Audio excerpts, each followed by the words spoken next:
Welcome back, Meerkats. It's me, Surratt, aka Mr. Meerkat, and you are here on Surratt on YT. Today we're going to read chapter 23 of Gangsta Granny by David Walliams. This chapter is called Caught by the Fuzz, and I can't wait to see what happens, can you? So, here we go.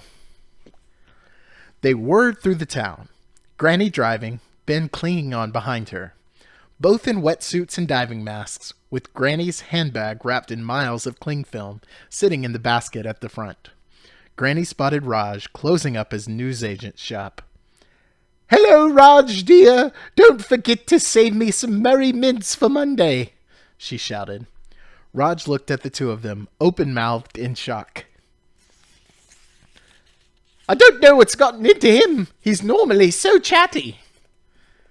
It was a long way to London, especially on a motorized scooter with a top speed of 3 miles per hour, with 2 passengers. After a while, Ben noticed the roads getting wider and wider. 2 lanes, then 3 lanes. "Bums! We are on the motorway!" shouted Ben from the back as 10-ton lorries whooshed past, nearly wrenching the scooter off the road with the force of their slipstream.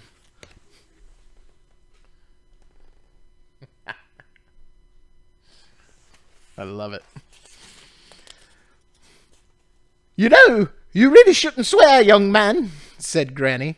"Now I'm going to step on it, so hold on tight." A moment later, a particularly big petrol tanker thundered by, inches from their heads, beeping its horn. "Big hairy bums," said Granny.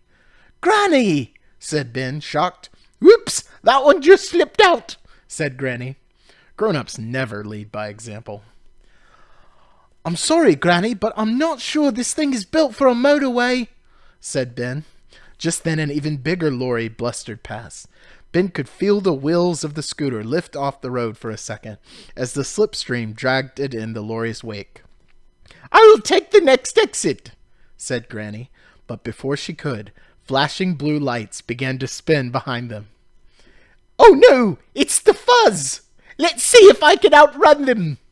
She slammed her foot on the accelerator, and the scooter leapt from 3 miles per hour to 3.5 miles per hour. The police car drove alongside them, and the officer inside gestured angrily for them to pull over. "Granny, you better pull over," said Ben. "We are done for." "Let me handle this, my boy." Granny stopped the mobility scooter on the hard shoulder as the police car parked in front of them, blocking any chance of escape. "Is this your vehicle, madam?" said the police officer. He was fat and had a small mustache, which made his fat face look even fatter. He also had a smug expression on his face that suggested telling people off was his favorite thing in the world, or maybe second favorite, after donuts. His name tag said that he was called PC Fudge. "Is there a problem, officer?" said Granny innocently, her diving mask a little steamed up from all the excitement. "Yes, there is a problem. The use of motorized mobility scooters on motorways is strictly prohibited," said the police officer in a patronizing tone. Other modes of transport not permitted on a motorway are skateboard, canoe, roller skates, donkey, shopping trolley, unicycle, sledge, rickshaw, camel, magic carpet, comedy ostrich. "Well, thank you so much for pointing that out, officer.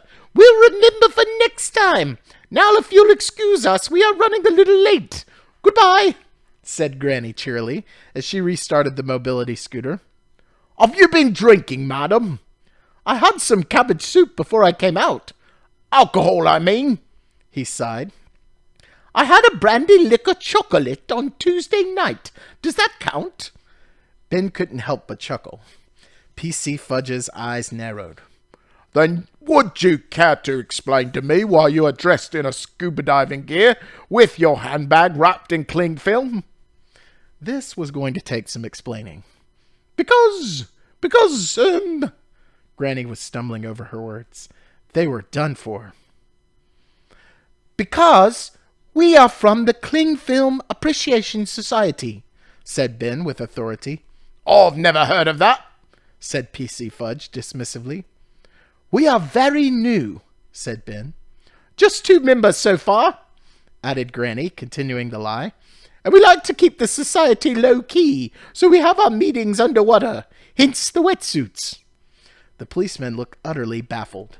Granny didn't stop talking, apparently in the hope that she might baffle him further.